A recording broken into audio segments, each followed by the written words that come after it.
ये मेरे ख्याल उसमें अली साहब पढ़ रहे होंगे, सोच रहे होंगे क्या करना, क्या है क्या नहीं। टाइम तो लगता है, अगर कोई रूल्स बनाओ उसमें टाइम तो लगता है।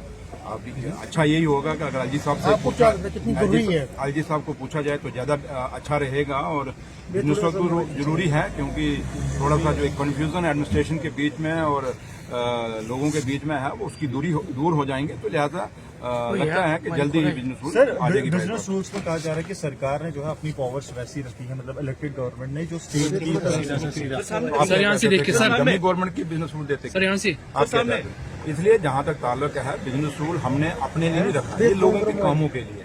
लोगों ने जो मैंडेट हमें दिया है, उस मैंडेट को पूरा करने के लिए सरकार के पास जो पावर होती है, क्योंकि आपने देखा होगा अब असेंबली का क्या हाल है, ये एक सिनेमा थिएटर बना के रख दिया था। आज देखिए माइक की हालत क्या है, चलते ही नहीं है। तो इसलिए ये जम्मू कश्मीर का असेंबली है और यहाँ पे आपने और हमने देखा होगा भारतीय जनता पार्टी के ऑनरेबल एमएलए वो भी ये बात कहते हैं कि जो पावर्स हैं सरकार के पास, क्योंकि सरकार के पास पहले एमएलए के पास होंगी तो ऑटोमेटिक सरकार के पास होंगी। इसलिए पावर ये जरूरी नहीं कि हमें चाहिए, ये पूरी जो लोग भी जीत के आए हैं उनको पावर चाहिए, क्योंकि उनके पास एक मैंडेट है। लोगों का जो काम, जिस मैंडेट के लिए जो मैंडेट लोगों ने दिया है हम लोगों को, वो काम हमने पूरे करने हैं, वो वादे पूरे करने हैं। इसलिए उसके लिए बिजनेस रूल का बहुत जरूरी है। बीजेपी ने डिस्क्रिमिनेशन की बात की परसों, अगर आपने देखा होगा, उन्होंने पवन गुप्ता ने कि जम्मू के साथ अगर डिस्क्रिमिनेशन की बात करते हैं तो जब पवन गुप्ता जी खुद मिनिस्टर थे और एमओएस फाइनेंस से 2015 में, तो उनको पूछिए आप आपके दौर की लिस्टें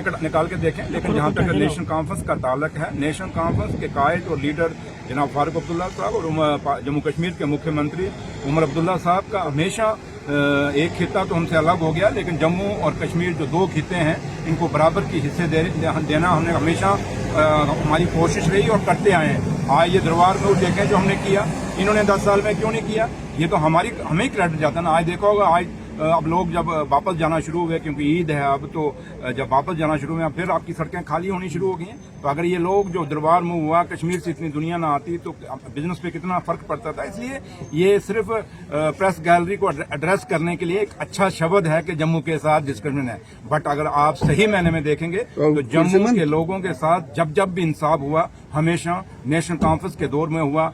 नेशनल कॉन्फ्रेंस की गवर्नमेंट जो बनी हमेशा, उसके दौर में इंसाफ हुआ। जो अवामी नेशनल कॉन्फ्रेंस को बैन लगी है, कश्मीर से जो खबरें आ रही हैं उसके मुताबिक अवामी अच्छी कमेटी में मीरवाइज की उमर साहब के साथ या पॉलिटिकल एक डिफरेंसेस है, तो इसलिए उमर साहब ने डेलिबरेटली किया है, ये अपोजिशन भी कह रही है। यार क्या सवाल आप सुनीत साहब, आप सीनियर जर्नलिस्ट हैं, क्या करते हो आप? चाहते हो कि मैं कोई ऐसा दे दूं आपको तो मैं शाम को चले थे बस, तो वो मिलने वाला मेरे से नहीं है। तो लिहाजा उमर साहब की, और क्योंकि मौलवी उमर साहब और उमर साहब, ये हम सब जम्मू कश्मीर के रहने वाले हैं और हमारे भाईचारे जम्मू कश्मीर की मिसाल रही है। इसलिए जम्मू कश्मीर में हमारे, चाहे बीजेपी के लोग हैं, बेशक हमारे टकराव होते हैं, लेकिन इसका मतलब थोड़ा कि रिश्ते खत्म हो जाते हैं। इसलिए रिश्ते कभी खत्म नहीं होते। और कोई आज तक इतिहास रहा है, जम्मू कश्मीर की कोई भी सरकार रहे हो, किसी भी टारगेट करके किसी को कभी उसके ऊपर कोई ऐसा काम नहीं किया जिससे उसको नुकसान। सर आपने एक बात कही, सर